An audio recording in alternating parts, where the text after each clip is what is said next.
Nagugutom ka na ba? Ako nga pala, magising ko nga.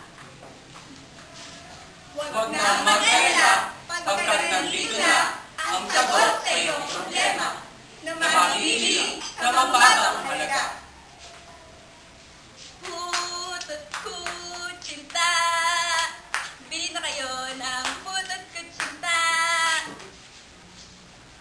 Putot kutsinta. Bili na kayo ng putot kutsinta. Putot kutsinta. Bili na kayo ng putot kutsinta. Putot kutsinta.